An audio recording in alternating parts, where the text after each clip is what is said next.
Right now, inside the corridors at Arsenal, there is a deal on the table that could define this entire transfer window. A midfielder wanted by Mikel Arteta himself has told people close to him that he wants to leave his current club.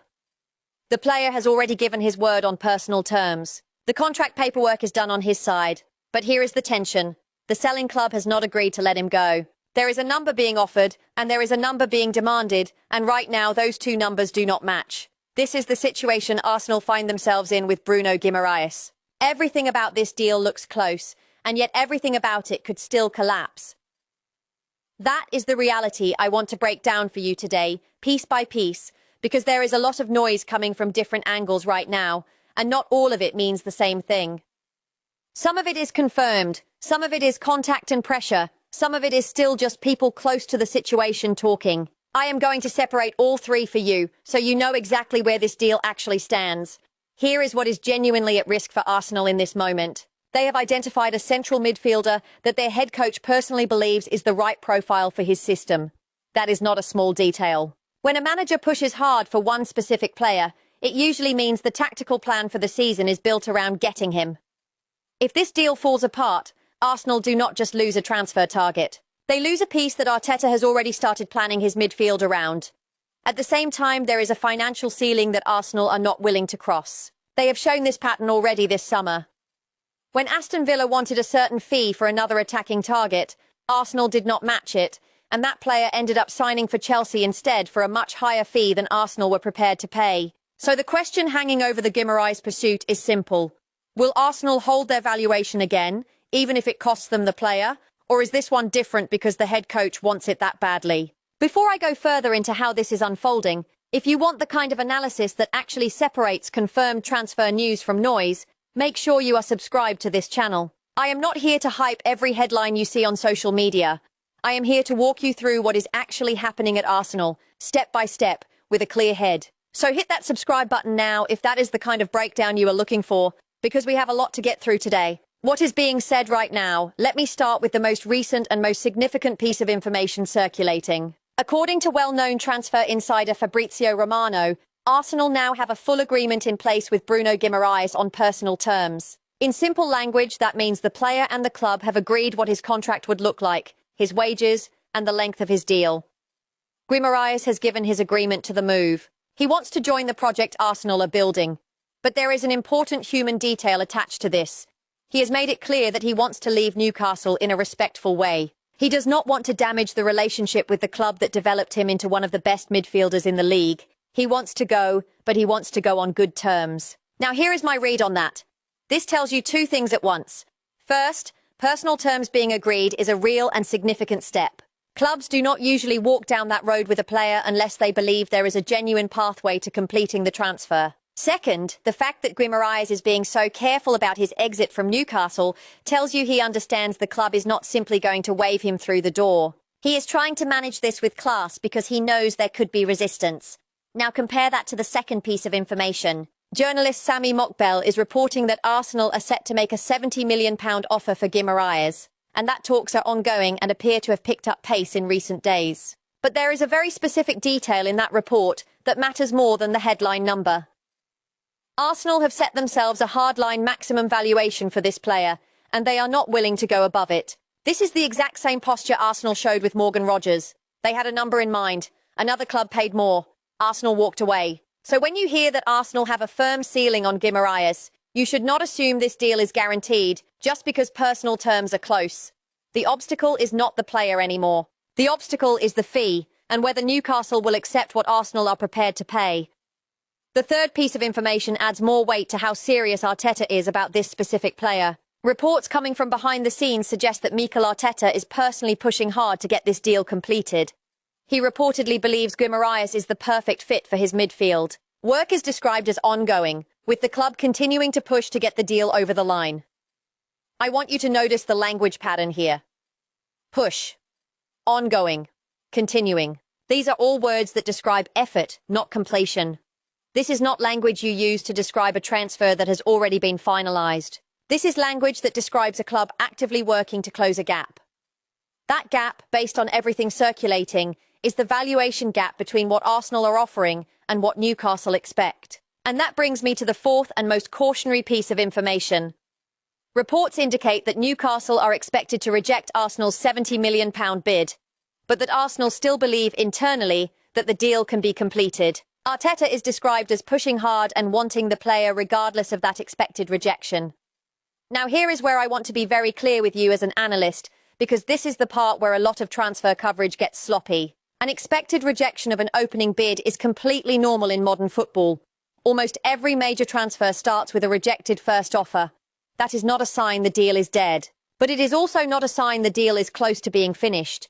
It is a sign that negotiations are entering a phase where Arsenal will have to decide whether to raise their offer, hold firm and wait, or walk away entirely, the same way they did with Rodgers. The centre-back situation. Now let me shift to the other major issue Arsenal are managing right now, because it is directly connected to why this window feels so pressured. Arsenal are actively looking at central defensive reinforcements, and the clearest signal of Arsenal's priority in that position comes from a specific update. Ezri Konsa has been identified as Arsenal's first-choice defensive target.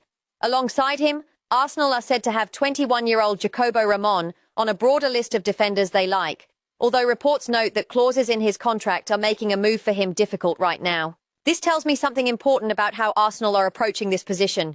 Konsa is the priority, not a plan B. When a club has a first-choice target clearly identified, that usually means internal scouting and squad planning has already pointed to one specific profile as the best fit. The Ramon interest looks more like a name being tracked for the future, complicated by contractual obstacles that are not easily solved in the short term. There is also a separate piece of interest worth mentioning here, involving Zeno de Bast.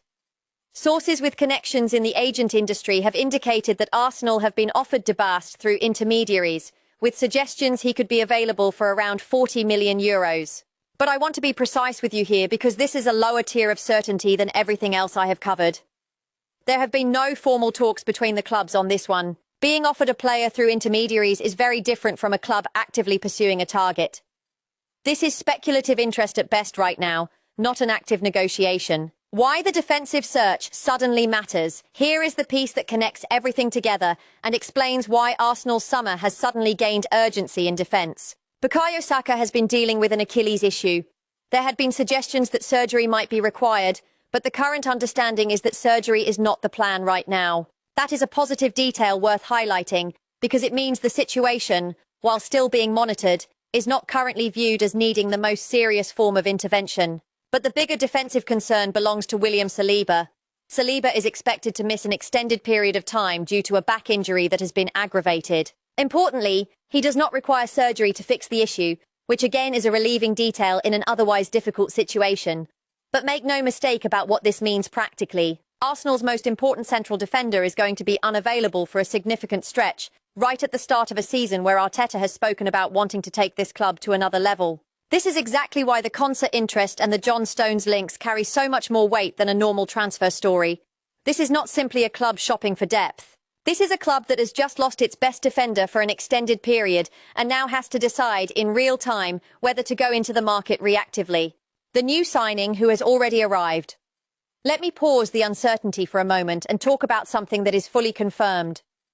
Christos Tzolis has completed his move to Arsenal. He has spoken extensively about the process, and I think his comments actually tell you a lot about how this signing came together.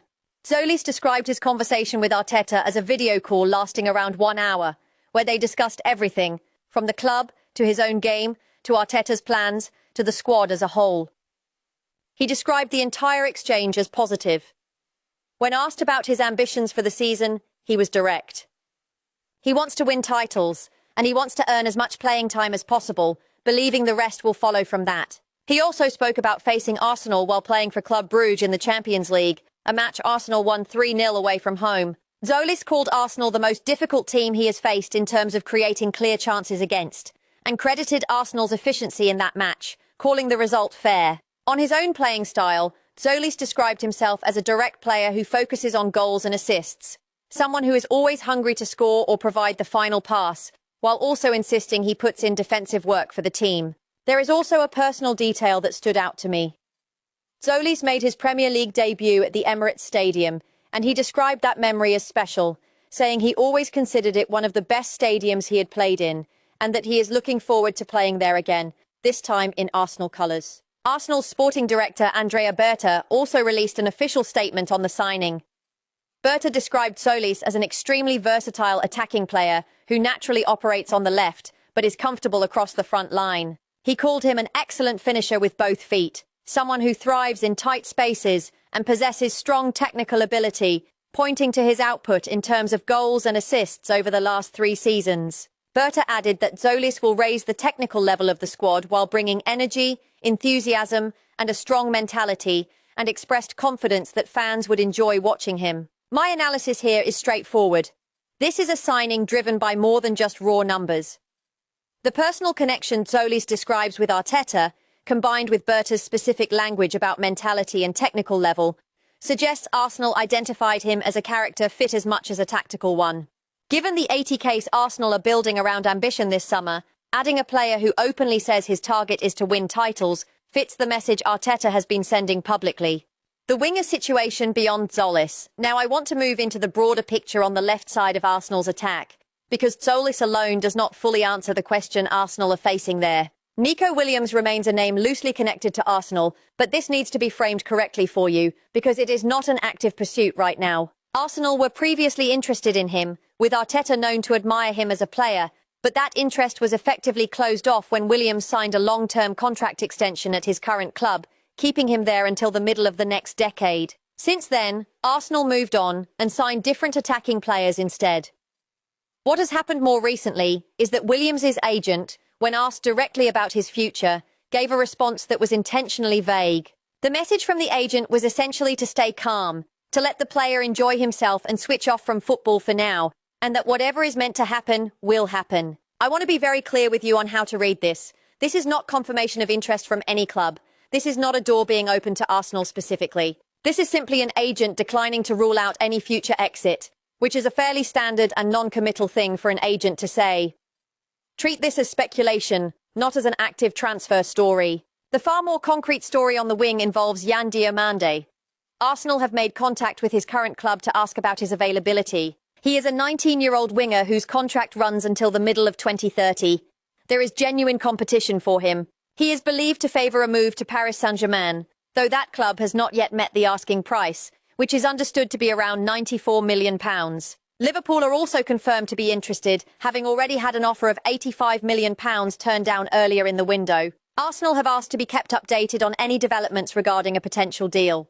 My read on this is important. Arsenal are not currently the front-runner here. They are positioned as an interested party who wants visibility into how this situation develops, while the players' stated preference points elsewhere, and Liverpool have already shown they are willing to bid at a serious level. This is a name to watch, not a deal to expect imminently. Beyond Diomande, there are other names circulating in Arsenal's broader search for attacking depth, including Bradley Barcola, Mika Götze, and Kerim Alajbegovic. I want to flag these honestly for what they are right now, which is names associated with Arsenal's search, without the same level of concrete developments attached to them as the Diomande contact. What all of this tells me collectively is that Arsenal have had a genuinely slow start to the window relative to the message Arteta gave back in the spring, when he called for a summer that needed to be ambitious, fast, and smart. Confirmed permanent business so far includes Piero Hincapié, Ilan Meslier on a free transfer, and Christos Tzolis. That is meaningful business, but Arteta's own words set a higher bar, and the head coach has been clear that the club is still in the process of reviewing what more needs to be done to reach what he calls another level. The defensive options and the Salmon connection. Let me bring this back to the defence, because with Saliba out for an extended period, this is arguably the most urgent decision facing the club right now. John Stones, having recently left Manchester City and become a free agent, has emerged as one option being considered to fill that gap. There is a genuine argument being made around this potential move that goes beyond simply needing bodies at the back. Arsenal have a highly rated academy defender in Marley Salmon, a teenager who has already been given opportunities in the first team and is considered one of the club's brightest young defensive talents. The reasoning behind linking Stones to this situation is not just about first-team cover. It is about development. Stones built his career from a teenage prospect at Everton into one of the most important defenders in Pep Guardiola's most successful Manchester City sides, and he has been a regular for England as well. The logic here is that having an experienced English defender who has actually walked that exact path, from academy prospect to elite-level starter, could be genuinely valuable for a player like Salmon trying to make the same climb. Saliba and Gabriel are already excellent mentors at the club, but there is a specific value being placed on shared nationality and a shared career journey that Stones would bring that they cannot. I want to be balanced with you here, because there is real debate around this idea. Some observers are skeptical that a move for Stones represents a strong tactical upgrade, questioning his fit and his recent injury history. Others are simply unaware Arsenal have shown concrete interest in him at all. And some see the value clearly, describing him as proven in the league and available for free, while flagging his injury record as the one real concern. This is not universally agreed upon as the right move, and it should be presented to you as an option being considered, not a done deal, or even a confirmed target with formal interest attached. What is confirmed is the opportunity window this creates. Arsenal's players are back in training at their Sober Realty Training Centre for pre-season, with only those involved in the recent World Cup still away. Young players including Salmon and Max Diomande are already back and working. Arsenal's first fixture of the new season is scheduled against Girona on the first day of August, and there is a real possibility Salmon gets minutes at the back in that game. If he performs well in that opportunity, it could genuinely influence how much first-team involvement he gets as the season progresses, regardless of what happens in the transfer market around him. Reading the pattern across the whole window, before I close this out, I want to step back and give you the wider pattern I am seeing across all of these situations, because I think it explains Arsenal's behaviour better than looking at any single deal in isolation. Every major decision Arsenal have made this summer points to the same underlying discipline. They set a valuation internally, and they do not move off it easily. We saw it with Morgan Rogers, where Arsenal simply let another club pay more rather than chase the price upward. We are seeing the exact same posture described around Bruno Guimaraes, where a hardline maximum has already been set before the first bid has even been accepted. That consistency tells you this is not a one-off.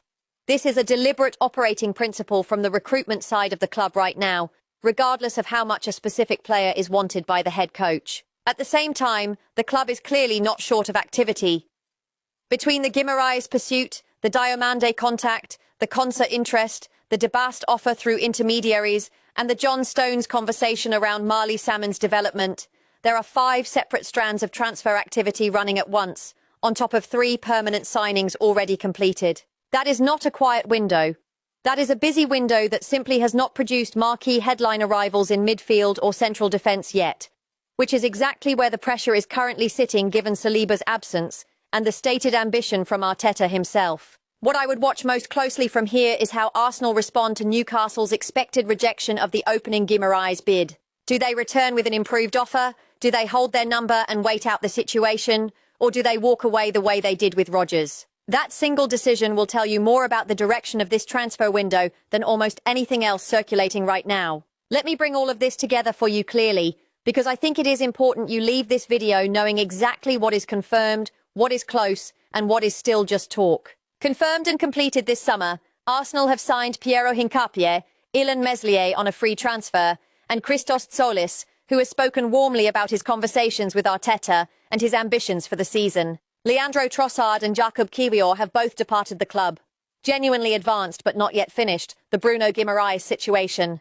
Personal terms are reportedly agreed, the player wants to leave Newcastle respectfully, and Arteta is personally pushing to get it done. But Arsenal have a hardline valuation ceiling. A £70 million offer is expected to be rejected initially, and there is no confirmed agreement between the two clubs yet. Active situations still developing. Arsenal have made contact over Yan Diomande, but face competition from Paris Saint-Germain and Liverpool, with the player reportedly leaning toward Paris. Ezri Konsa is described as Arsenal's first-choice defensive target following William Saliba's extended absence through a back injury that thankfully does not require surgery. Speculative or unconfirmed, the Nico Williams links, based on a deliberately non-committal comment from his agent. The Zeno DeBast interest, which has been offered through intermediaries but has not reached the stage of formal talks. And the John Stones connection, which carries an interesting development argument involving Marley Salmon, but remains a debated option rather than a confirmed target. That is the full picture as it stands.